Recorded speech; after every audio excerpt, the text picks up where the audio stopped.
Bienvenidos a Derm Club Podcast. Un espacio dedicado a la dermatología hecho por dermatólogas. Soy la doctora Claudia Hernández. Y yo, la doctora Aurea Encarnación. Y juntas te enseñaremos a cuidar tu piel, pelo, uñas y un poquito más. Porque una piel saludable no pasa de moda. Derm Club Podcast. Hola, bienvenidos nuevamente a nuestro Derm Club Podcast. Yo soy la doctora Claudia Hernández, dermatóloga tricóloga, y mi colega, la doctora Aurea Encarnación, dermatóloga cirujano, amante del anti-aging. Y hoy tenemos una invitada muy especial. Iba a decir otra cosa, pero yo siempre digo muy especial. Sí, de verdad. Una invitada, ¿qué es sinónimo de especial? Le pedí de pronto a ChatGPT antes de empezar. Muy querida. Ella es muy querida, en verdad. Pero quiero como algo que sea más... muy importante. Muy importante. Porque este es un tema muy importante. Sí, exactamente. Gracias. Que es Alicia Lombardero. Y le vamos a hablar un poquito sobre los desórdenes alimenticios y la piel. Que desde que lo comentamos, lo sentí tan importante y como que es un tema que no todos entendemos ni sabemos qué tanto afecta cada vez más a la población. Y es de algo que yo entiendo que casi ni se habla. Sí, y aunque, bueno, gracias por la invitación primero. Y aunque casi no se habla de los trastornos de la conducta alimentaria, se estima que al menos el 10% de la población, y sobre todo estas son estadísticas de Estados Unidos, en algún momento de su vida va a tener un trastorno de la conducta alimentaria. Si sacamos los cálculos del 10% de la población de Estados Unidos, son muchas personas. Sí, muchísimo. Claro que sí. Y aunque hay muchas personas que no vayan a tener un trastorno de la conducta alimentaria, hay muchas personas que tienen una relación desorganizada con la comida. Muchísimas personas. Creo que es lo más común. Sí, claro. Y quería primero decir que Alicia es psicóloga y es especialista en desórdenes alimenticios. Trastornos de la conducta alimentaria. Trastornos de la conducta alimenticia. Le podemos decir TCA, para resumir. Los trastornos de la me conducta gusta. alimentaria, TCA. Para nosotros TCA es casi tricloracético, pero en inglés. Pero Ajá, está bien, ajá. no importa. Claro que sí. Van haciendo el switch en Sí. este episodio. Y yo creo también que muchas personas tienen o tenemos problemas con la alimentación, vamos a decir, o una mala Claro. relación con la alimentación, que se puede decir. Yo creo que la mayoría si sacamos estadísticas de eso, ahí sí nos fuimos casi toditos. Y yo creo que también se es habla por del la... 80%. Por de todo el ejemplo. mundo. No ya de un trastorno como tal, pero Sino de una mala es- relación. Imagínense un iceberg y en la puntita tenemos los trastornos de la conducta alimentaria y ahí metemos al 10%, por ejemplo.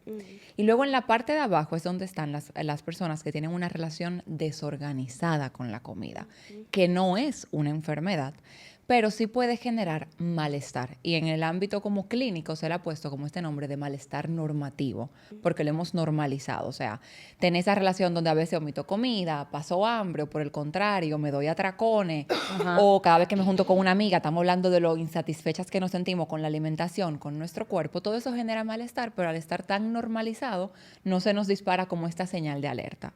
Y no todas las personas que estén ahí en esa relación desorganizada con la comida están en riesgo de tener una enfermedad, pero las que sean vulnerables, ese es como el primer paso para desarrollar un trastorno de la conducta alimentaria. Y de ahí parte mi primera pregunta, o sea, ¿qué se define como un trastorno? O sea, ¿dónde está la línea? ¿Dónde pasa a ser un trastorno? Ok, mira, los trastornos de la conducta alimentaria siempre me gusta introducirlo, aunque suene como un poquito pesimista, que son enfermedades mentales. Porque el entender que es una enfermedad mental, de una vez hace que yo me saque de la cabecita que es un tema de una elección.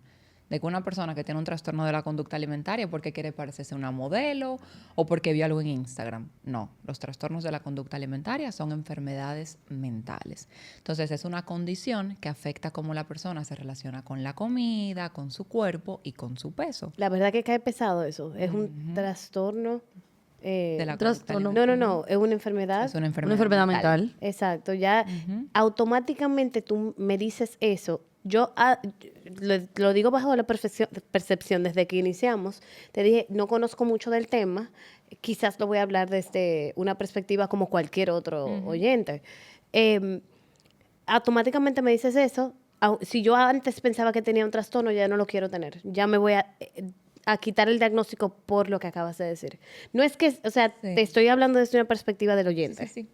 Porque entiendo. suena duro. No solamente no lo quiero tener, me quiero sanar. No. Podría ser. Claro y que aquí sí. les comento algo curioso. O sea, usualmente las personas que tienen un trastorno de la conducta alimentaria, hay mucha, primero, negación de la enfermedad en un inicio, o a veces es muy fácil como esconderla, porque también estas conductas de tener como reglas muy rígidas con la comida o ejercicio en exceso pueden ser socialmente aceptadas en base a lo que actualmente consideramos como bueno y válido en relación a la comida y al ejercicio. Entonces son un poquito secretivas y no siempre los pacientes que tienen un trastorno de la conducta alimentaria en el inicio se quieren recuperar. Porque ahí yo les mencioné que tiene que ver con la conducta, cómo ellos perciben a la comida, a su cuerpo y a su peso, pero no se queda ahí. O sea, gran parte del malestar de los TCA está a nivel como cognitivo, cómo eso afecta el día a día de esa persona, sus pensamientos, sus emociones, sus sentimientos, qué tanto tiempo le dedican al tema de alimentación, ejercicio, su peso, su cuerpo. O sea, prácticamente un paciente con trastorno de la conducta alimentaria, su identidad se vuelve esa enfermedad. Y en un inicio tienen mucho miedo de recuperarse. Uno, porque ¿quién soy sin el trastorno de la conducta alimentaria? Que esto me ocupa las 24 horas de mi día. Y dos, porque tienen muchos pensamientos distorsionados. Entonces, a veces asocian recuperarse con que esto es que Alicia me quiere poner a engordar, o que yo voy a perder el control, o que yo voy a hacer sin la enfermedad. Entonces, parte de la fase inicial del tratamiento es como crear esa conciencia de que vamos a recuperarnos, de que tú eres mucho más que una enfermedad, de que hay otras cosas que tú puedes hacer, que la vida es maravillosa sin un trastorno de la conducta alimentaria. Y fue por la primera razón por la que te respondí de esa manera y dije, wow, qué duro, ya yo no quiero diagnosticarme, ni siquiera pensar que yo realmente lo tengo, aunque piense que lo tenga, porque el primer paso a tú mejorar es aceptar que la tienes. Para aceptar que yo la tenga, yo tengo que también aceptar vivir con eso que acabas de decir, que yo tengo un trastorno mental, trastorno mental, ¿cierto? No, y es exactamente como ella dice. Yo quitar esto me va a hacer pensar en lo que yo realmente debería estar pensando o en lo que está debajo. Yo tapo lo de abajo con esto, así no tengo que lidiar con esto, que es lo que realmente me está afectando o me está pasando o lo que sea. Y es más fácil yo tapar, poner un parche. Claro, un TCA Pero nunca llega solo. Si yo quito el parche, yo tengo que arreglar la filtración y eso puede abrir una caja de Pandora que te puede pensar, yo digo, el paciente puede pensar que va a ser peor porque va a sufrir más, ¿entiendes? Porque yo no quiero hablar del tema que realmente a mí me afecta. Yo tengo dos preguntas con respecto a eso. Primero, y la voy a hacer junta para que no se me vayan. Primero, ¿la mayoría de tus pacientes llega solo o lo llevan?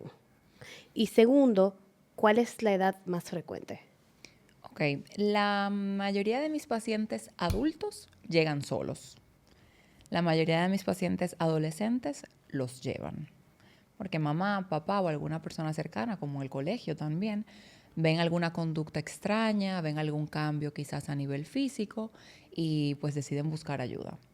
La mayoría de pacientes adultos llegan solitos porque también es más difícil que un adulto que no tiene la intención de engancharse en un proceso terapéutico vaya y se quede, porque al final no hay nada que ni yo ni que la familia pueda hacer de llevarlo a iniciar un proceso terapéutico contra su voluntad. Y la edad varía mucho. Yo no veo a niños, entonces por eso lo descarto totalmente porque no es mi población. Pero los trastornos de la conducta alimentaria no discriminan. O sea, están presentes en niños, están presentes en adolescentes, en adultos, incluso en personas de la tercera edad.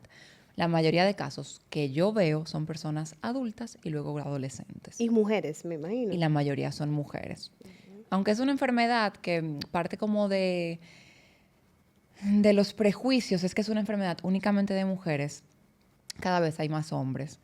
Y es importante que el discurso de todos los profesionales de la salud sea que es una enfermedad que no discrimina, porque a veces el hecho de clasificarla como una enfermedad de mujeres hace que los hombres tarden más en buscar ayuda. Y el factor tiempo aquí es muy importante. ¿Por qué? Mientras menos tiempo el trastorno de la conducta alimentaria esté en la persona, más fácil es la recuperación. Claro. O sea, que eso de que te los lleven, eso que me acaba de decir los adolescentes en el colegio, que los padres, eso es esencial. Claro, porque tú imagínate vivir 10 años con eso. ¿Cómo yo vivo sin eso ya? O sea, yo no me conozco. Claro, y ahí cada vez se va disminuyendo la probabilidad de una recuperación total. Claro. Hay recuperación parcial.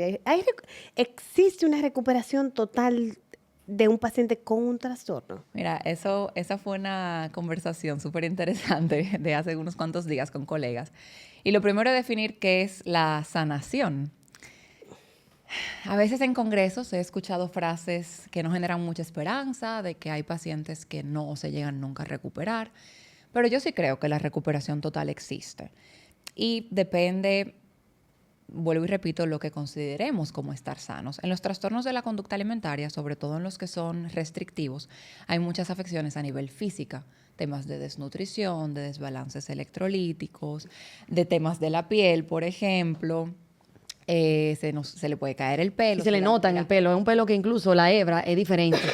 O sea, tú lo ves y tú dices, yo no sé si tú te acuerdas, no diga nombre. Yo no sé si tú te acuerdas en la universidad de una compañera que teníamos que tenía un trastorno de la conducta alimenticia. Claro que sí, Auri. El pelo de Yo voy a ella. llegar. Tú sabes que yo soy más lenta. Entonces, era un pelo frágil, era un pelo como poco pajoso, como si fuera una paja. Esa es la mejor descripción. Como literalmente una paja de coco, como lo dicen. Poco, cortito, y como más largo, aquí más corto, aquí. Ay. Y la cara tenía acné, tenía mancha, como un acné escoriado. Y tenía la piel seca, como cuando te pones un maquillaje y se te levanta. Se te ve como... Como opaca. Ajá, como que se te levanta el maquillaje cuarteado. Eso. No te llega. No, pero todos son descripciones de ausencia de Bueno, nutrientes. pero por eso... Ya después que yo hice dermato y aprendí un poquito más de pelo y piel, yo dije, concha, esta persona tuvo un trastorno de la conducta alimenticia por mucho tiempo. Sí, o sea, a nivel físico hay muchas alteraciones. Porque era muy notorio. Ajá. Yo me acuerdo mucho cuando... Tú sabes que hay enfermedades que nos enseñan siempre en la carrera, sobre todo en la materia de nutrición. Nos enseñan el kwashiorkor y nos enseñan el marasmo, que son enfermedades por déficit nutricionales que no se te borran nunca, porque te ponen la típica foto del niño de África con la barriga y te ponen cosas muy típicas en el cuero cabelludo que son el signo de bandera. Pero en el día a día, esas no son cosas que uno ve. Hay características más tenues, como lo dijo Claudia del pelo, como lo que yo me acuerdo mucho de las pacientes bulímicas, porque tuve un caso cercano, de que los dientes se le ponen amarillos.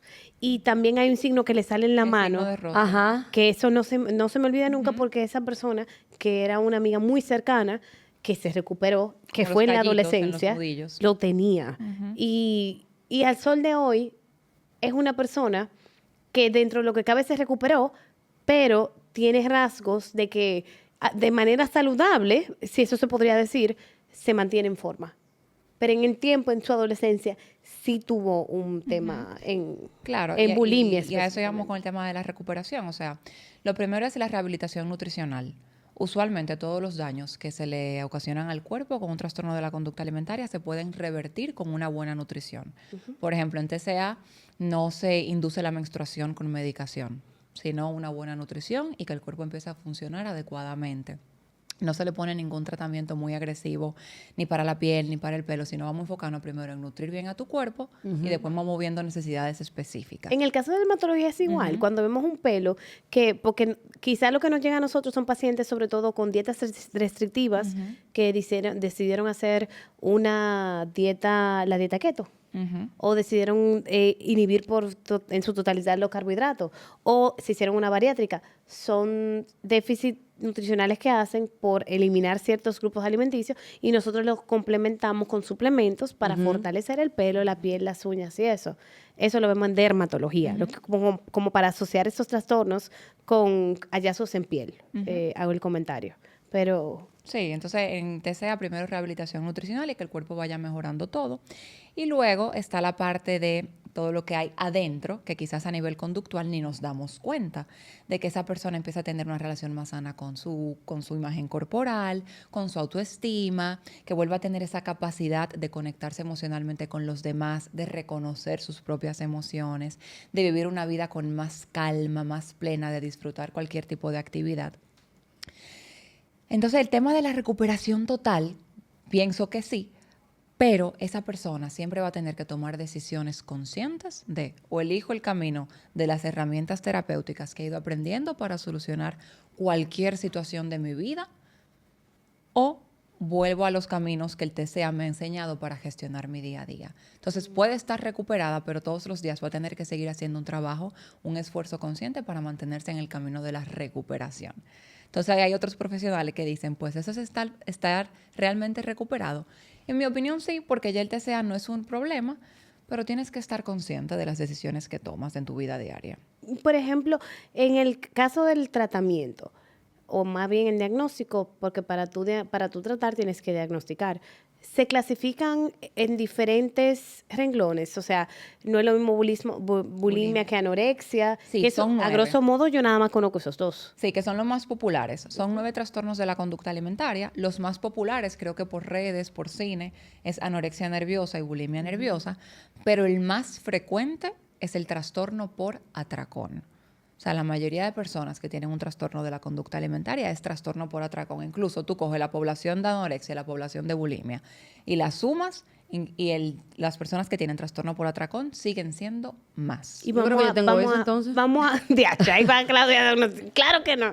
Pero vamos a decirle a la gente que es un atracón, porque ahorita no, Ok, no un conocen. atracón, lo primero es, señores, no es lo mismo que una hartura. En buen dominicano. Claudia, Pero vamos a ver, deja por que ella favor, diga, yo digo ahora. ¿Usted Ok. le puede decir a ella directamente? Claudia, no es lo mismo que una hartura. Entonces, Vamos a ver. un atracón se define como un episodio de una ingesta de comida claramente superior a lo que otra persona se comería en ese mismo periodo de tiempo. Y ese periodo de tiempo no es que yo me voy de finde y durante todo el finde comí mucho. No.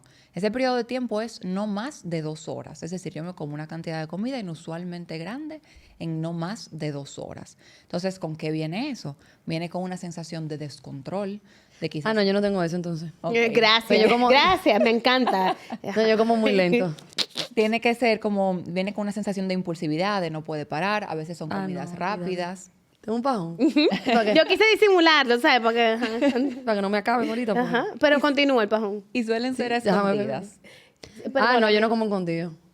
Entonces, pues, Suelen ser- probablemente Claudia no tiene trastorno Gracias, por Sandra. atracón. Que suele ser escondidas. Ella dice. Suele ser Suele escondidas. ser escondidas. Sí. Y porque una vez no suceda, no significa que tenemos un trastorno de la conducta alimentaria. También es importante el tema de la frecuencia y desde cuándo me está pasando. O sea, se habla de que tiene que ser al menos por los últimos 3 veces, episodios de 1 a 3 a la semana. 1 a 3 a la semana. O sea, El diario. semanal tienen que hacerlo. Exacto. Yo pensaba que un atracón era, por ejemplo, el domingo yo me como una pizza, yo pido pizza de noche y me comí 3 pedazos. Para nada. Pero no comí saludable. Yo pensaba que era un atracón era cuando tú comes no saludable. Honestamente, sí, yo pensaba que un atracón es cuando tú comes. Yo sí sabía que era comer mucho, Ajá. pero también hay una línea fina que algo que dijiste fue que tú comes más de lo usual. Una cantidad inusualmente Una cantidad grande. inusualmente grande. ¿Qué es inusualmente Señores, grande? ustedes, o sea, el tema de atracón. Para mí, es si que me he comí un escuchado hamburger, de ya es un pacientes. atracón. Sí, porque eso o es sea, hay subjetivo. pacientes que han tenido atracones con hamburger, pero también hay pacientes que han tenido atracones con el jamón de pavo que tienen en la nevera. O sea, ahí es donde tenemos el tema de que es una enfermedad mental, o sea, de que no es que pedí pizza, me gustó mucho, me comí 4 pedazos, cuando yo con 2 ya me siento satisfecha. O sea, eso no es un atracón. Es este malestar emocional que me genera, esta impulsividad, esta sensación de descontrol, de no poder parar.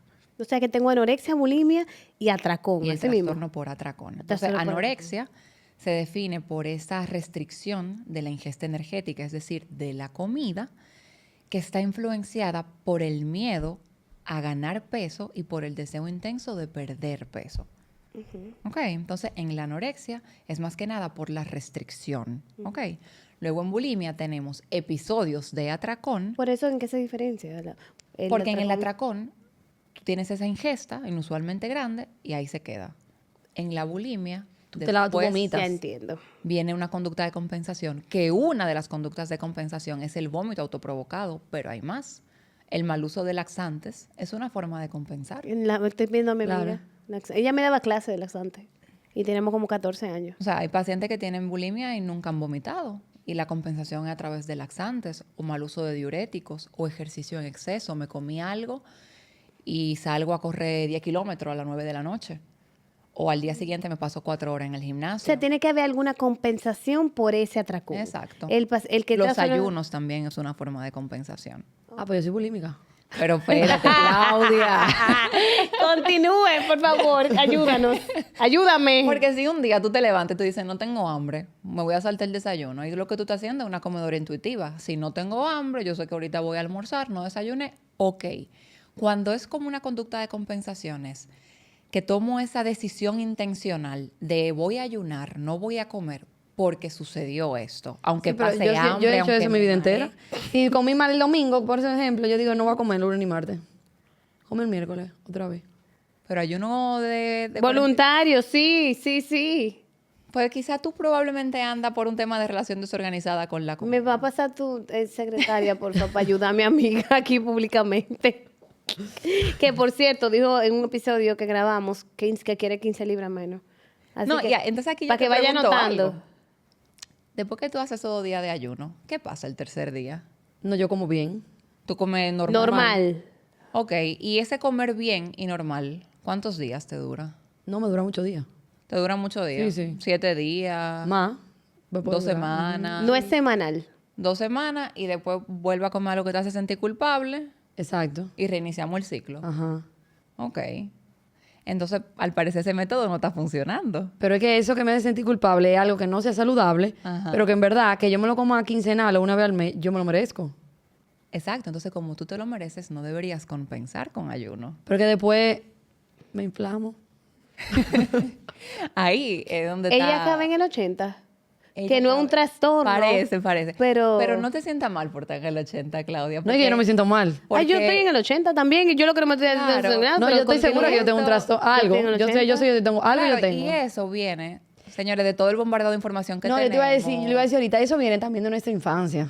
De Claro cómo que sí. nosotros cuál fue la relación con la comida que nosotros tuvimos de niños. O sea, cómo era esa relación con la comida. Te voy a decir, porque, por ejemplo, en mi casa, a mí nunca no era de que restrictivo dieta. No era así. Nosotros, eso era una loquera. Ahí tú podías comer desayuno, comida y cena, lo que tú quieras.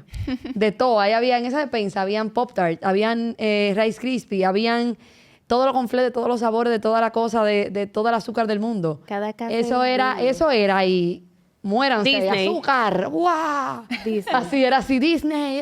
Pero porque ustedes eran flaquitos, porque en mi casa era todo lo contrario. Por eso pensé que lo del trastorno se varía mucho por la familia y como tú lo piensas, porque en mi casa, como todo era muy llenito, con Fle en mi casa no se compraba galletica, eso no se hacía. Papita, eso no se hacía. En mi casa, comida. Y entonces, en Nada esa de casa, eso, Claudia, por ejemplo, donde había como tanta libertad para comer cualquier tipo de alimento. Entonces, ¿dónde tú aprendiste que hay ciertos alimentos que son malos? Porque después tú te pones gordo. Ok. Entonces, cuando tú comienzas a coger peso, tú estás medio gordito. Tú deberías que sí o qué, no te comas eso. Es como, es porque es lo mismo. O sea, porque en mi casa, por te digo, compran eso todavía. Tú vas a casa de mi papá y mi mamá y la despensa, tú dices, wow, se van a morir aquí. Compran eso, pero al mismo tiempo, si tú estás medio sobrepeso, o sea, o te ves por encima de como debería ser, también te lo dicen, no te creas. Entonces ahí tú te sientes mal. Porque tú no quieres, qué sé yo. Sí, te entiendo. Y es que esos mensajes de que al tema de estar ganando peso es algo negativo, de a mí no se me sale de la cabeza la imagen, por ejemplo, del conflicto Kellogg's cuando era una cinturita con la cinta métrica. No sé si ustedes se Ajá, acuerdan. yo me acuerdo de eso, 100%. No, no De su recuerdo carita, eso. sí, claro. Había un conflicto, tenían pues la cinturita con una cinta Y el métrica en tigre. la cintura. Ah, sí, es que en mi casa no compraban eso, pero sí en el supermercado cuando yo iba con mi mamá y la acompañaba, sí. En mi casa lo compraban todos. Sí, pero en mi casa no lo compraban porque éramos gorditos. Ustedes no pueden comer eso. No. Claro, entonces ahí empezamos como a interiorizar ese mensaje de gana peso, algo malo, de hay alimentos que son buenos o malos. Y aquí yo no estoy romantizando la obesidad, tampoco la estoy promoviendo. Pero sí es importante dar como este mensaje de que no hay un alimento por sí solo que sea indispensable, ni ningún alimento por sí solo que sea completamente malo. Y que para tener una relación saludable con la comida, también tenemos que darnos ese permiso de consumir alimentos que a nivel nutricional no nos aportan mucho, 100%. pero que disfrutamos. Por eso es que yo digo que yo no tengo nada. Porque yo me lo merezco. Claro, pero Pero entonces eso no ahí está es mal. donde... Pero esa entonces parte me del hago el medio ayuno. es- Eso es lo que está mal. culpa, Tengo que pero quedarme me gorda fascino. después O sea, como tú no tienes que darte no con la culpa. No es quedarte gorda, o sea, hay una práctica que esto no es para los pacientes con trastornos de la conducta alimentaria, esto se trabajaría después con un paciente que tiene un trastorno de la conducta alimentaria, que se llama alimentación intuitiva. Y tiene 10 principios. Y uno de los principios es honrar a nuestro cuerpo con una nutrición gentil. Y nos invita a consumir alimentos de manera habitual que honren a mi cuerpo, alimentos nutricionales, lo básico que sabemos. Proteína, fruta, vegetales, carbohidratos complejos. Y que de manera eventual podemos consumir, ellos lo llaman como play food. alimentos que quizá a nivel nutricional son bastante pobres, pero nos gustan, nos conectan con nuestra cultura, una muestra quizá de cariño, de un dulcito, lo que sea. Y si yo como ese alimento de manera eventual, no va a haber un gran cambio ni en mi salud, ni en mi peso. Pero cuando pensamos en salud, no podemos ir únicamente a la alimentación. O sea, también para, por ejemplo, tener un peso estable, yo tengo que cuidar cómo me muevo, tengo que cuidar mi sueño, mi manejo del estrés. Entonces, es como hacer una revisión 360 a todo el tema de hábitos que yo estoy haciendo con mi vida y entender que para tener una buena relación con la comida, esos permisos tienen que existir. Ok, sin la necesidad de castigarme, ni hacerme ejercicio porque un día me comí ese postrecito que me gusta, ni pasar hambre, ni tomarme un laxante. Pero, por ejemplo, pasar hambre. Pues, por ejemplo... Es que mire, está hablando de su corazón, continúa. Claro, porque para mí no es pasar hambre. O sea, sí, yo no como. Para ella, pero yo no para la estoy pasando población, hambre. sí, O sea, yo no porque tengo yo he estado hambre. ahí, eso es pasar hambre. Pero yo no tengo hambre, entonces no es pasar hambre. Claudia, 3 días, 2 días sin comer a pura agua, eso pasa hambre. Pero tampoco es 2 días a pura agua. Mira, aquí tenemos un No, micrófono. en la universidad yo lo hacía, era verdad, eso sí, yo lo hacía full. Y para tu boda. No, en la no hagan lo que hace Claudia. No, no lo hagan. Y en la residencia yo lo hacía full, así, darks. Ajá. Pero ya no. Ya yo no hago eso de que 48 horas sin nada más agua. No, ya no, yo no lo aguanto ya. Pero yo como poco, pero yo hago una comida, por lo general una comida al día, y trato de que sea, o sea, de que me aporte. Nutritiva. O sea, ensalada, proteína, trato de que sea, que aporte. Ok, yo te voy a dejar como una tarea de que tú de verdad seas como súper consciente de si a ti eso te funciona y esos días tú te sientes con energía, te sientes igual de sharp en tu trabajo, te sientes igual de motivada a jugar con tus hijos, tú no notas ningún cambio que sea negativo, síguelo haciendo porque al parecer a tu cuerpo le funciona. Pero si tú notas que quizá esos días tú estás un poco agobiada a nivel de pensamiento, de que voy a comer cuando se acabe este ayuno. No, yo o nunca si me yo no invitan puedo a pensar algo. lo que yo voy a comer. Esa es Ok. otra cosa que yo tengo. No puedo hacer ni que meal prep. Yo no puedo saber lo que yo voy a comer. No, Yo pero tengo- lo que me refiero es, porque a veces esto no lo digo por ti, pero a veces le sucede a algunos pacientes, de que cuando están en alguna dieta muy estricta o se ponen que piensan algún que me voy a tipo de comer una... reto, No, yo no hago eso tampoco. suelen aumentarle los pensamientos relacionados a comida, o ese término que ahora está un poquito de moda, el tema del food noise. No, pero a mí no me pasa nunca. Ok. O sea, a mí no, por ejemplo, si mi esposo me dice ahora, me escribe, ¿qué vamos a cenar? No, ¿qué? Ok. O sea, a mí no me gusta pensar lo que... No, como que yo no veo la comida o la cena o como, qué rico, voy a comer tal cosa. No. Ok. Y por lo general, ¿qué hay detrás de un trastorno de alimentación? O sea, ok, el paciente tiene bulimia, tiene anorexia, ¿qué hay detrás de eso? Mira, es muy común, casi que el 100% de los pacientes con un trastorno de la conducta alimentaria tienen otras comorbilidades, con otras enfermedades mentales. Usualmente está ansiedad, está depresión, está trastorno obsesivo compulsivo o trastorno límite de la personalidad y también abuso de sustancias. Entonces siempre hay como una mezcla de situaciones. Hay una teoría que se llama la teoría de la pistola cargada, que nos dice que la genética carga la pistola. O sea, en los trastornos de la conducta alimentaria la parte genética es muy importante. Y el ambiente, situaciones que nos pasan en nuestra vida aprietan el gatillo. Entonces, si yo vengo con esa carga genética y lo que me puede pasar no tiene que ser un evento hiper mega traumático. Para algunos pacientes sí. Temas de abusos, de bullying, de acoso pueden detonar ese gatillo. Pero también el ambiente puede ser una familia donde quizás las dietas restrictivas eran el pan de cada día. O donde quizá esa persona que desarrolló un trastorno de la conducta alimentaria en el colegio recibía comentarios sobre su cuerpo o presión en base a ideales de belleza. Entonces, ¿qué hay detrás? Carga genética y algún factor ambiental que detonó esa enfermedad. Y cuéntame un poquito de eso de redes sociales en sentido general y esos temas de trastornos. Porque tú encuentras mucha información. Yo no voy a hablar, en este caso, puedes abordar los temas, pero mi pregunta va enfocada también a ambos. Mi pregunta es, ok, es verdad que hay mucha presión por lo que uno ve, pero también las redes sociales te dan mucha información de cómo hacerlo. Sí. Y es un tema importante a trabajar en consulta, sobre todo con los pacientes adolescentes, bueno, con todos. Pero en redes sociales tú no te imaginas la información que hay promoviendo la enfermedad. ¿Cómo hacerlo? Promoviendo la enfermedad, promoviendo tips, donde le dan información de de cómo hace tal cosa si tú estás en el colegio, de cómo hace tal otra si tu papá está arriba de ti, de cuánto tiene esto, de cuánto pesa aquello. Se arman grupos de WhatsApp, en TikTok, que hay muy poca regulación, hay muchísimo contenido que promueve la ¿No? enfermedad. Y la obsesión con ver las etiquetas, con que tiene tanto que si de proteína y tiene tantos gramos de azúcar y tiene tanto, como que yo siento que ya eso se ha convertido como en obsesivo ya. O sea, eso de ver la etiqueta, como que, y la pesadera de la comida, que sumamente, eso es estresante. Eso. Y hay gente que va a un restaurante, yo he visto gente en un restaurante y saca un peso. Eso de estar ahí portátil. Yo fui esa, no puedo quedarme. Sí, yo no quiero decir que todo el mundo que pesa tiene un trastorno de la No, conducta no, claro que no, alimentaria. porque hay gente que cuenta macro y eso le funciona, le gusta para mantenerse. Yo amé contar. Pero, por ejemplo, pero a un eso no es paciente- sostenible en el tiempo. Claro, a un paciente con TCA se le da en un inicio pautas como bien estrictas de plan de vida. Y parte de lo que se le empieza como a prohibir, aunque suene feo decirlo, es la báscula, de que no se pesen ellas mismas o ellos mismos, y también que no tengan tanto control sobre su alimentación, porque aquí volvemos a lo mismo. Ya es un factor como obsesivo, compulsivo, o sea, esa persona se la pasa pensando en ese peso, en esa cantidad, en esas calorías. Yo recuerdo que la amiga mía, como cuando se dieron cuenta ya y la llevaron a terapia, ya tenían los dientes amarillos y tenían el signo de la mano. Entonces ella vio que ella lo podía hacer con un cepillo de dientes y ya no tenía el de la mano.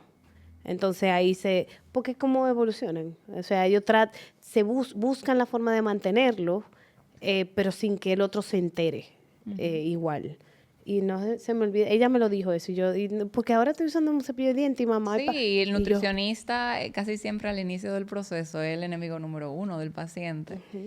Y para que el tratamiento no se quede como con una nota negativa, en un inicio suele ser muy retador, tanto para el paciente como para la familia, engancharse en un proceso de recuperación.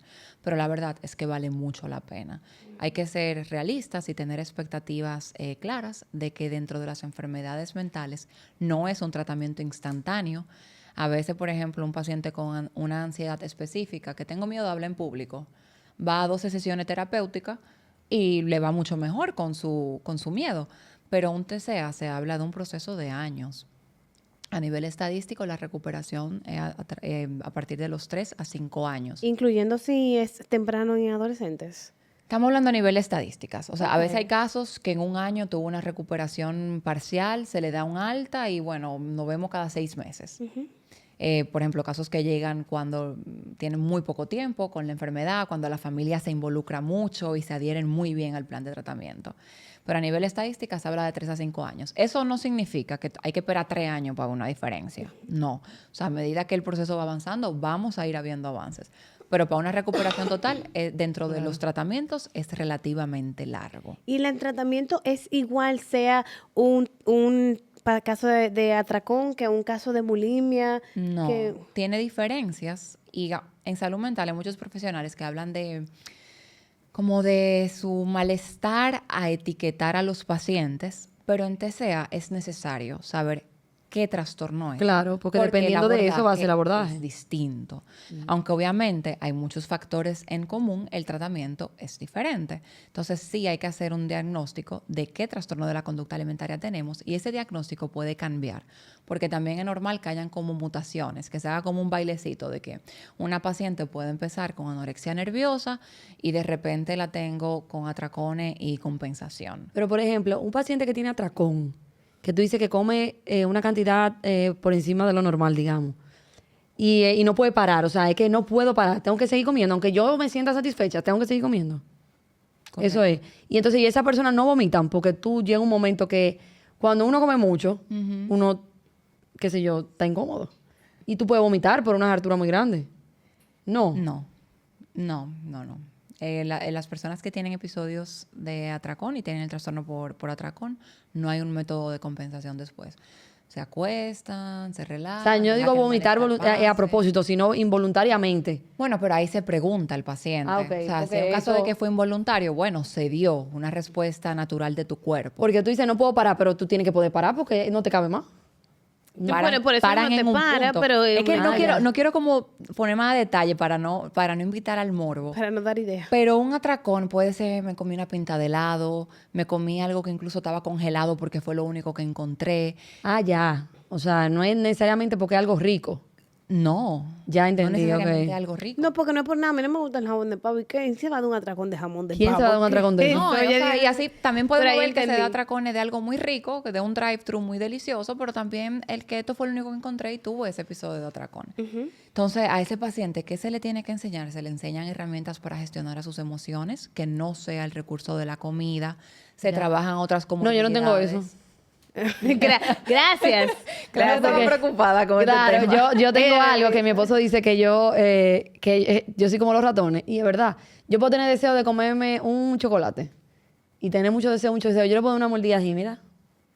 Y ya yo me lo tragué y ya se me quitó el deseo. Ya no tengo que seguir comiendo. Ok. O sea, ya yo sacié el deseo que yo tenía. Entonces él dice que que por mi culpa es que él engorda. Porque Pero tú tú dices, te lo comes. Porque yo hago así, lo pongo en la nevera y él lo ve y él no puede parar, se lo tiene que comer entero. Y yo digo, pero ¿por qué tú no puedes parar? Yo soy él. O sea, tú lo estás viendo. Yo soy él. Tú Y tienes yo que soy de tener- la que tengo la ley de que, ok, yo no voy a comprar el bizcocho, pero si el bizcocho llegó a mí, fue Dios que lo quiso y me lo comí. Oye. Fue Dios que o sea, llegó a mí, yo lo fui a buscar. pues ahí te voy a dar una recomendación. Cuando haya un alimento que te genere cierto descontrol, uno, usualmente es un alimento que en nuestra cabecita lo tenemos clasificado como un alimento malo. Claro. No he escuchado a la primera persona que me dice, no me pude dejar de comer la cajita de fresa. Di que, o la lechuga. O no me pude dejar de comer la lechosa que tenía en la nevera. Guácala. Entonces, usualmente es un alimento que tenemos clasificado como algo malo. Entonces, un primer paso es empezar a tratar de tener una relación neutral con todos los alimentos. Y eso lo podemos hacer fácil. Por ejemplo, vamos a ponernos la tarea o el reto de dejar de llamar a los alimentos como buenos o malos. Vamos a llamarlo por su nombre. Eso es una pechurina. Eso es una lechosa.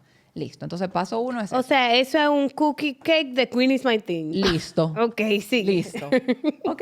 Y número 2, si ya tú tienes más o menos identificado esos alimentos que te generan descontrol, la invitación es a que te sientes y lo trates de comer con una buena calidad de atención.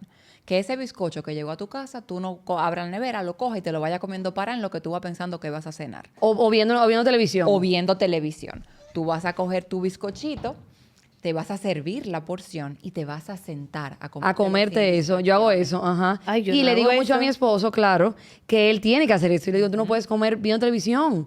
Porque eso, No, yo como, pero lo entiendo a él, porque yo sí como sentada, o sea, parada, pensando, ok, estoy comiendo mesa, ¿qué es lo que yo voy a comer realmente? No, y por ejemplo, a mi hija, cuando ella, mamá, yo quiero que tienes, ¿puedo cenar aquí viendo televisión? En la habitación yo no. Porque no se come viendo televisión. Es un factor protector, así que Porque síguelo eso te haciendo. genera como no sé No darte explicarte. cuenta de Tú no te das la- cuenta de lo que tú estás comiendo porque tú no estás pensando en esto, tú estás pensando en lo que tú estás viendo. Entonces a mí me gusta comer y no hace nada que no sea eso. Que es lo que yo le digo a César. Yo pensé que yo como con intención, o sea, yo me siento a comer y por eso me lleno, como menos tal vez, o me lleno más rápido, o qué sé yo. Claro, y eso, Pero, eso suele ¿sabes? suceder cuando comemos. Lo que a mí me pasa, ok, si hay comida delante, yo no voy a dejar de comer. Yo necesito que se la lleven. Pues, y yo lo pido, llévense la comida. Claro, entonces, Porque que ahí- mientras la rota, si el Pero bizcocho tú está sabes frente qué? a mí, yo estoy Que llena, yo me lo eso voy me a recordó comer. algo. Mi papá es así. Entonces, por ejemplo, si ahí está la comida y sobró, ponte tú 5 totones, 2 pechurinas, por decirte un ejemplo, y 3 plátanos maduros. Él comienza, ¿quién se va a comer eso? Ven, coge tú uno y tú uno para que no se quede. Y muchas veces yo le digo, ¿pero qué pasa si se queda? Que la comida no se bota. Y yo, ¿por qué no se bota? Porque hay niños que se están muriendo, ponte tú en África, como le decían a uno, hay niños muriéndose en África y yo no tengo la culpa. Si yo me como eso, ese niño no va a pasar hambre. Va a seguir pasando hambre, o sea, yo no tengo que ver con eso. Pero eso es algo que nosotros no hacían de niño.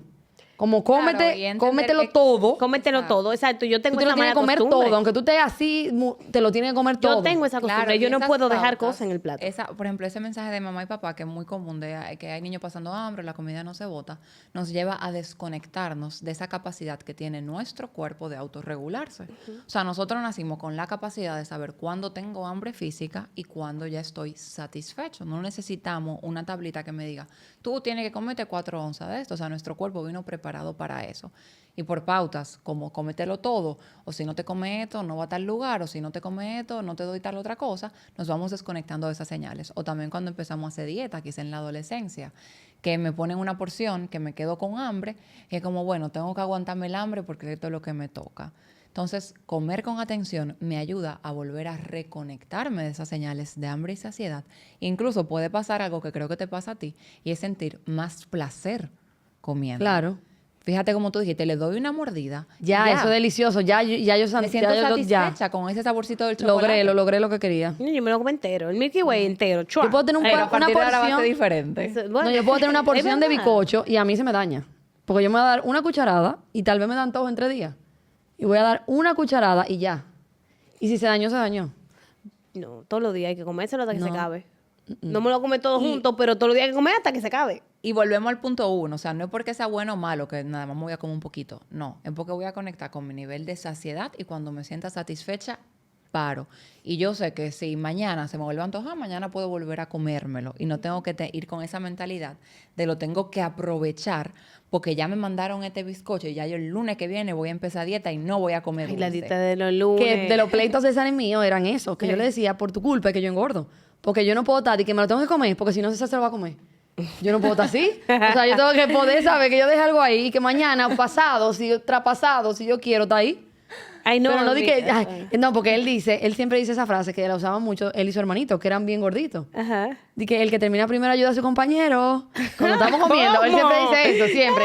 Y se explota la risa porque sabe que me molesta. Porque yo le digo, yo no voy a comer más rápido. Para que tú no me quites mi comida, tú no me la vas a quitar y punto. Pero yo no voy a comer más rápido para que tú no me la quites. Porque eso lo que te crea es eso mismo, un círculo vicioso. Ah, pero yo lo que le hacía a mi hermano era que cogía el mulo y lo volvía a poner en el plato. Ya no se lo iba a comer porque estaba con por mí. ¿Tú puedes hacer eso con César? Él no le importa que yo lo lamba. ¿Tú crees que...? Dime. Bueno, es un decir. Ok, entonces mi otra pregunta era, que la tenía desde ahorita. Este tema de las redes sociales, ¿tú se la prohíbes al paciente? No entre a redes. Es No. algo... No, porque es que, imagínate, Es prohibir las redes imposible. sociales a alguien ahora mismo es a veces como que desconectarlo de la realidad. Hay demasiadas cosas que pasan a través del mundo virtual. Si a un adolescente sí se trata de conversar con el paciente, de qué información tú obtienes a través de los medios, si tú tienes algún grupo, si tú sigues algún contenido, que ya cuando el paciente pues tiene un poquito más de conciencia de enfermedad, tú sigas algún contenido que te está haciendo daño, que te está generando algún tipo de presión, y ahí vamos haciendo como un detox. Y también se invita a los papás a tener un poco de contacto, de información, de control de lo que sus hijos están consumiendo. Por entonces, esas dietas restrictivas que tú dijiste que en tu casa era así.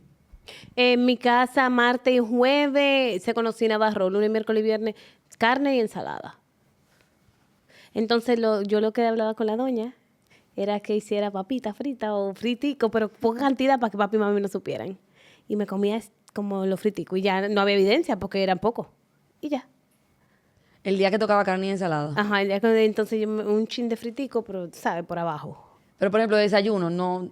En mi casa no se entendía, porque como dijiste, muchas cosas vienen desde la casa. En mi casa tú no era raro desayunar, por no decir que eso no se hacía. Eso de antes de ir al colegio, desayunar, no. Eso, yo me levantaba al filo de la navaja. Había que levantarse y bañarse rápido para poder llegar al colegio. ¿Y qué tú cenabas? Sí, víveres, puré, lo que normalmente en una casa sí se cena.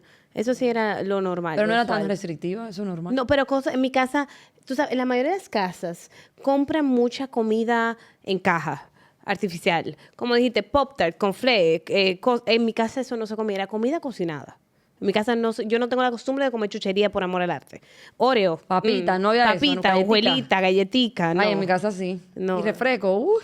Refresco de Sí, dieta y a quizá veces. El temita era por qué tú te tenías que comer esos tostoncitos escondidos rápido antes de que te Porque dieran. eso de pechuga y ensalada, señores, llegó un punto en el que no quería mover la Claro, pechuga y y ahí volvemos con el ensalada. mismo tema del principio 10. O sea, en vez de tratar de tener una alimentación perfecta que me haga caer en estas conductas como de me lo tengo que comer escondido, o si me como esto es malo, o déjame comer mucho porque tengo que aprovechar, vamos a tratar de tener una alimentación suficientemente buena. Si a ti la ensalada te gusta con aderezo, con una cucharadita de aderezo, ponle el aderezo y no te obligues a comértela sin nada. Y después que eso te dure solamente 2 semanas y terminas dándote un atracón o un buen dominicano, una hartura de algún alimento que no está dentro de tu plan. Entonces, ese principio de ese es eso. Vamos a tratar habitualmente de Es consumir buenos desarrollar alimentos eso. y eventualmente alimentos que no a nivel nutricional no me ayuden tanto. Ahora yo te voy a preguntar cosas de pasado a futuro. Por ejemplo, ahora estoy segura que van a decir que han aumentado los casos de trastornos de alimentación porque ahora primero, obviamente se llevan estadísticas.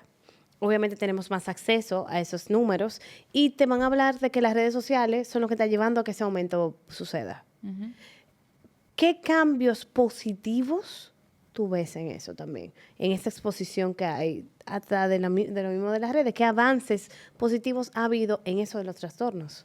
Bueno, uno muy local es que cuando yo llegué de hacer la maestría en trastornos de la conducta alimentaria, creo que éramos solamente como 6 personas que trabajábamos con esto en el país. Y ya veo muchos psicólogos, muchas psicólogas interesados en aprender sobre trastornos de la conducta alimentaria. Entonces, que haya más información en las redes, también pues ha hecho que hayan más profesionales dispuestos a atender a los casos que se necesita. También en redes sociales cada vez vemos más influencers, o sea, personas que quizás no son profesionales, pero que promueven cuerpos reales, que no utilizan filtros, que hacen campaña de buscar ayuda profesional. Y también pues las redes, por ejemplo nosotras tres, nos han permitido tener ese espacio para, en mi caso, psicoeducar sobre los trastornos de la conducta alimentaria, y eso hace que personas que no saben que tienen un TCA, me han llegado muchísimo. Mira, yo no sabía que tenía nada con la comida, o sea, yo sabía que había algo raro, pero vi tus redes y dije, cónchale, yo tengo que buscar ayuda, esto es lo que yo tengo. Yo quería, me van surgiendo preguntas en lo que tú hablas, entonces no quiero que se me vayan, que de ahorita la pensé. ¿Cuál es el caso, un caso curioso, un caso que tú dirías, compartiría esto porque me lo encontré curioso y no se me ha ido nunca, un caso que te marcó, quizás de alguna forma u otra? Vamos a ver. Mira, es que tú sabes que los psicólogos tenemos el tema de confidencialidad. Y ahí no quisiera que yo hable sobre un caso y el paciente diga, esto soy yo. No me gustó que hablaran sobre mí. Pero de manera general, obviamente creo que los casos que más llaman la atención a las personas que me pueden escuchar son los casos de anorexia nerviosa. Quizá cuando me llega una paciente con infrapeso, muy, muy, muy delgadita. Y ellos no comen nada. Sí comen, pero muy poco. O sea, esa paciente te puede comer un sparkling ice con un scoop de proteína y una otra cosita en el día completo, por ejemplo. Y es incluso muy curioso cómo el cuerpo de una paciente con anorexia nerviosa, cuando son muy restrictivas, se mantiene. En el último congreso que fui, estuvieron incluso haciendo investigaciones, y esto puede ser la parte curiosa, lo que me preguntaste, de cómo funciona el cuerpo de una paciente con anorexia nerviosa para poder sobrevivir con una restricción de comida tan exagerada. O sea, ahí se ha visto que a nivel de ADN y de cositas en su cuerpo y funcionamiento cerebral es distinto. O sea, quizá el cuerpo de una persona que no tiene anorexia nerviosa no aguante la restricción que sus pacientes llegan a tener. Pero aquí hay un dato importante. El malcomido no piensa. El malcomido no piensa. Pero eso es lo sorprendente de los pacientes con anorexia nerviosa, que aguantan mucho con esa restricción y suelen ser pacientes muy inteligentes y pacientes que hacen ejercicio incluso con esa restricción. ¿Dirías que hay estereotipos de personas que son más predispuestas a tener trastornos de la alimentación? Este perfil, y no queremos etiquetar, no estoy etiquetando a nadie, pero es como yo escuché en un podcast en estos días que me pareció súper curioso, que era de carros. Totalmente ajeno a lo que yo escucho siempre, pero tiene un fondo de emprendedurismo, que son la mayoría de los podcasts que escucho. Y decía que cada marca de carro tiene un estereotipo de persona. Que me lo encontré, me dice, y dice la persona, sí, fíjate, los que manejan cierta marca de carro, ay, pues aquí no hay nada, porque los que manejan los Sonata y los K5 son personas que tienden a ser imprudentes en la calle. Tú ves un K5, tú sabes que se te va a meter. Tú ves un Sonata, tú sabes que se va a parquear mal. Tú sabes que se va a llevar no va a llevar las reglas de tránsito, porque son personas que compraron ese carro para hacer Uber. Y el que está haciendo Uber quiere hacer más viaje. Y el que quiere hacer más viaje va a andar rápido porque tiene que eficientizar su tiempo. Y habló de otras marcas, por ejemplo, el que te anda en un Ferrari es un paciente que quiere que lo vean, una persona. El que te anda en un Porsche es una persona más clásica, no quiere que lo vean tanto. Y lo fui viendo. Ahora yo quiero oírlo para saber del mío. Te lo voy a mandar, te va a gustar. Te va a gustar. Pero me gustó eso, como que... Claudia se ve que de la que busca test de personalidad. Si me gusta este color, ¿qué significa que soy? No es, obviamente nada es blanco y negro. Pero claro. Pero hay cierto perfil que es más predispuesto a tener ese tipo de trastorno. Por ejemplo, los anoréxicos tienden a ser personas inteligentes. Tienden. Se ha visto eso de que las pacientes o los pacientes con anorexia suelen tener un coeficiente intelectual alto. No todos, hay la excepción a la regla siempre, pero es algo como de lo que se ha visto. Pero en relación a características de la personalidad, sí hay ciertas características que suelen estar presentes en un trastorno o en otro. Por ejemplo, en pacientes con bulimia nerviosa suele ser una característica de la personalidad que está presente la impulsividad. Sin embargo, en pacientes con anorexia nerviosa, una característica de la personalidad suele ser el perfeccionismo. Entonces sí, hay ciertos tipos de personalidad que si quizá nos basamos un poquito en prejuicios, encajan en un trastorno u otro. Y una persona con anorexia, ¿se ve en el espejo más gordo de lo que está? ¿O Ay, se ven que están tan flacos? No, usualmente no, porque ahí está el tema de la distorsión de los O sea, el paciente anoréxico tiene una dismorfia corporal. El paciente con anorexia tiene distorsión de la imagen corporal, porque la dismorfia es, que también hay un tema de distorsión en dismorfia. La dismorfia corporal es cuando quizás un defecto de nuestro cuerpo, que puede ser muy mínimo, lo percibimos como algo muy grande, o a veces ese defecto es hasta inexistente. Y cuando se vuelve un problema, cuando empieza a afectar mi funcionalidad por ese defecto, vamos a suponer que yo tengo dismorfia corporal y yo tengo este lunar, y yo lo veo como algo negativo de mi cuerpo que para mí es demasiado notorio, me incomoda demasiado, y me empieza a afectar mi funcionalidad. Yo dejo de tirarme esa foto profesional que necesito para un artículo, o ando siempre con una mascarilla y me empieza a salir un rash, o dejo de salir ese cumpleaños con una amiga, o me pongo histérica si suben una foto mía sin filtro y me sale el lunar. Entonces, eso sería dismorfia. En pacientes con anorexia hay una distorsión de los pensamientos que no solamente está dirigida a la parte de imagen corporal, pero sí, o sea, ellos usualmente no se ven como realmente están. Y el TCA le hace como esa promesa de vamos a llegar a un punto donde tú te vas a sentir cómoda con tu cuerpo. Pero al ser una enfermedad y haber una Eso no pasa distorsión de nunca. pensamientos, eso no pasa nunca. Y aquí quiero aclarar algo. O sea, cuando pensamos en anorexia, creo que a todas nos puede pasar que nos imaginamos de una vez a un cuerpo muy delgado. Eso es solamente el 6% de los pacientes. ¿Cómo? La mayoría de pacientes con anorexia nerviosa no tienen ese cuerpo estereotipado sumamente delgado. O sea, el tema de diagnosticar a alguien con un TCA porque está muy delgadito no es un criterio diagnóstico ya. O sea, una persona puede tener aspectos saludables, tener un pelo bellísimo, una piel radiante, un peso dentro de rango y estar gravemente enfermo. Ok. ¿Y Como skinny fat. No, Como o sea, el skinny fat, que el skinny fat son una persona que se ven delgada, pero realmente de manera saludable no lo están porque no tienen una buena alimentación, pero a lo negativo, como el no, skinny pero, fat. pues acuérdate que en TCA también estamos hablando de una enfermedad mental. O sea, puede tener un cuerpo completamente saludable y estar gravemente enfermo a nivel de salud Ya mental. entiendo, ok, perfecto. Exacto. ¿Y qué pasa con esas personas que logran bajar de peso, pero no se sienten como, todavía no se sienten bien con su cuerpo? No sé cómo explicarte. Yo le digo el síndrome del postgordito, que eso no se cura. Que después que tú eres del llenito y llegas a tener un peso normal, tú nunca te ves flaco, tú siempre crees que tú estás gordo. Eso es inventado por mí, claro está, Buena teoría. por mí. Mira, el tema con imagen corporal, lamentablemente la mayoría, vamos a hablar de mujeres, la mayoría de las mujeres no nos sentimos completamente satisfechas con nuestros cuerpos. Yo no conozco a ninguna que lo esté. O sea, no conozco una persona que me pueda decir a mí, ya, me siento bien, me veo, qué bien me veo. No la conozco. Y trabajar imagen corporal en terapia, aunque no sea una persona, vamos a ya quitar el tema de TCA, o sea, a mí también puede llegar a consulta personas que se sientan muy incómodas con su cuerpo. Trabajar imagen corporal es un proceso un poquito lento y yo no espero nunca del paciente que en un inicio el objetivo sea vamos a amar a nuestro cuerpo.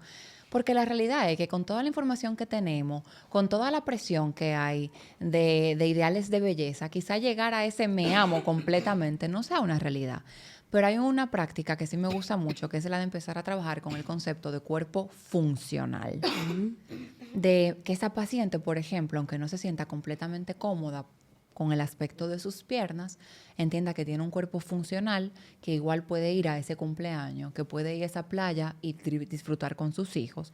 Y empezamos a tener prácticas de agradecimiento, de funcionalidad, que vuelvo y repito, tú no vas a llegar a ese me amo, me encanta todos los aspectos de mi cuerpo, pero me permito como utilizarlo, me siento agradecida, lo respeto, lo honro y no me engancho en conductas para cambiarlo que sean de riesgo para mí. Claro. Porque a veces desde ese odio a mi cuerpo, lo detesto, no me gusta, cualquier cosa que me vendan para modificarlo me puede resultar llamativo y puede hacer que yo busque quizás ayuda para cambiarlo con medicamentos, con profesionales o métodos que al final terminen poniendo en riesgo mi salud. Entonces, amar a nuestro cuerpo, respetarlo, no es decir, tiré la toalla y ya, tengo que aceptar mi cuerpo tal como es y más nunca va a cambiar. No, es que si quiero hacer algún cambio es pensando en mis características genéticas, en la forma que tiene mi cuerpo y cómo de manera saludable y acompañada por profesionales lo puedo llevar a su nivel óptimo. Okay. Yo sí tengo unas últimas preguntas porque ya hasta señas no están haciendo. Pero, ¿cómo yo puedo como persona darme cuenta que sí tengo un trastorno? Ok, mira, hay algunas señales de alerta. Por ejemplo, el estado de ánimo se ve afectado. Quizás sentirme como un poco más triste o ansioso. Quizás dejo de disfrutar cosas que antes disfrutaba, como que ya todo me da igual, me siento como flat.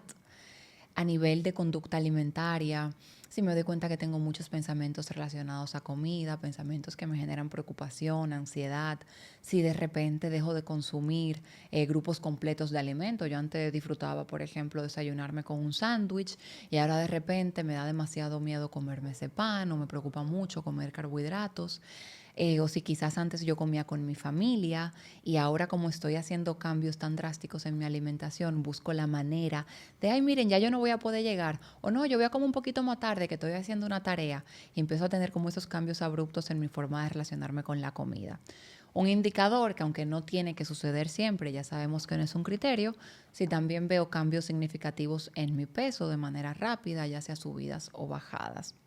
Entonces, todas esas son señales de que mi relación con la comida puede estar desorganizada, me está generando cierto tipo de malestar o que estoy teniendo un trastorno de la conducta alimentaria. Ok, mi última dos, que la tengo ahí como guardada para que no se me olviden, hay una de educación y una de padres. La de educación quería hacer de la ahorita.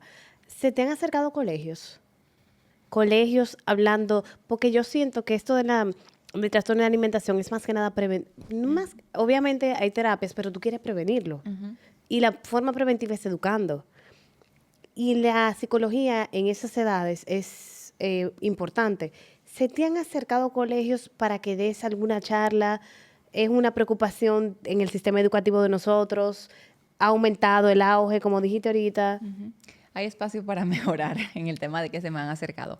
Sí, se han acercado unos cuantos, pero los que se han acercado ya es porque han identificado un caso en el plantel escolar.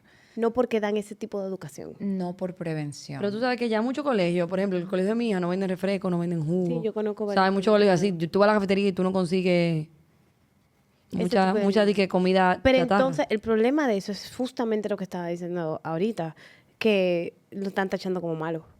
No necesariamente, yo diría, porque no es que no está porque sea malo, sino porque si tú vas a comer, nútrete. Digo claro, yo, no en sé.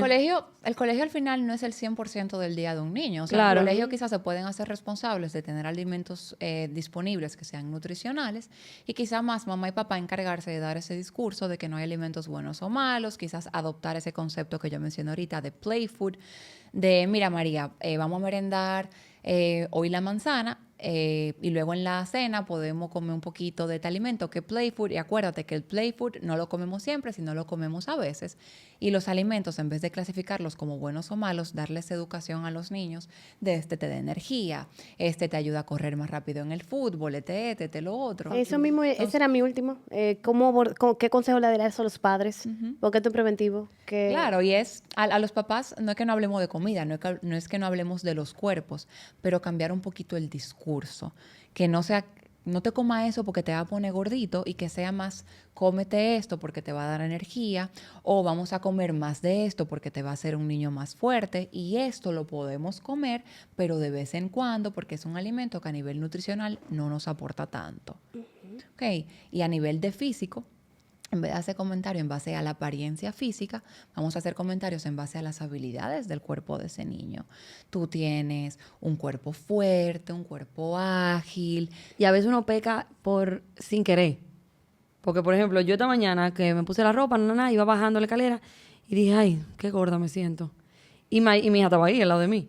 Y yo como que la miré y dije, Mira, que ahora cómo lo arreglo. O sea, tú entiendes.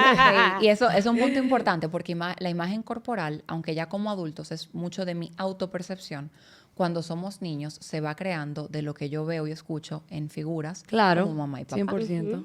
Entonces es importante también cómo mamá y papá modelan su relación tanto con la comida como con su propio cuerpo. Entonces no es solamente el discurso a los niños, sino qué estoy haciendo yo alante de esos niños. Perfecto. Oye, de verdad me encantó la conversación. Ay, a mí también. Yo siento que pasó tan rápido. Sí, incluso cuando me hizo seña Mariela, yo dije, yo hasta me volteé a ella y le dije, ¿y por qué? Ay, no. Y lo ignoré así, Sí, porque es de un tema verdad, que tiene mucha tela para cortar y que Tiene todos nos mucha sentimos tela. identificados. de verdad Claro, que pues sí. yo creo que todo el mundo tiene un pseudo trastorno. Es como habló, como ella dijo que el 80% de las personas tiene alguito. Sí, yo Sí, que, esa relación desorganizada con la comida. por eso pregunté si de alguna forma nos estamos educando, pero fue muy, como dicen, muy polite, muy política. Políticamente, no estamos haciendo nada. Pero bueno, por lo menos aquí pusimos un granito. Claro. Así que, no, tú sabes que te voy a poner aquí en tela de juicio, frente a todo el mundo, que tú vuelves. Claro que sí, yo con gusto. Hubo muchas preguntas que todavía no Claro. pudimos hacer. Hay demasiada información. Incluso lo trabajamos de manera global, pero incluso se puede cerrar un poquito más el tema. Y Nos faltó hablar de bariátrica, que para mí es algo muy importante. Claro, eso No. puede ser el próximo tema de psicología bariátrica. Exacto, así que te quedas con cita abierta. Claro que sí. Y muchísimas A gracias. ustedes. Me encantó el tema, me nutrí muchísimo y espero que todos lo hayan disfrutado igual.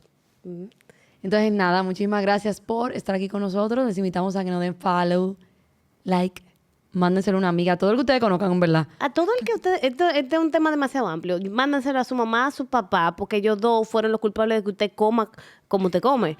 Yo no dije eso. Es verdad, ¿no? Todo Yo no hablé de culpables. Los psicólogos siempre, ella no habló de culpables, pero los psicólogos siempre culpamos a los padres. Y en general los culpamos. Al vecino también se lo tienen que mandar, porque él es el que cocina. Cuando el olor llega a su casa y usted se antoja de lo que el vecino cocina. Díselo a la carne que me llega a mí los domingos. Bueno, pues El Que te barbecue. inviten. Ajá. para los vecinos también va esto, para la prima, para la señora que está comenzando un nuevo plan alimentario, para ese que empieza la dieta todos los lunes, para el que le encanta la dieta keto, para que le encanta la dieta Atkins también, para que El que hace ayuno. el que hace ayuno intermitente, el que prohibió los carbohidratos porque los carbohidratos son malos. Todos esos son personas a los que se lo tienen que enviar. Bye. Chao. Ay, se me olvidó decirle que no den like y follow. Yo lo dije. Ella lo dijo. Es verdad. Denos Y que follow, nos sigan denos like. en YouTube. Ella Y que dijo- le den a seguir. Ella dijo, y todo lo que se puede hacer. Ah, ok, está bien. Gracias.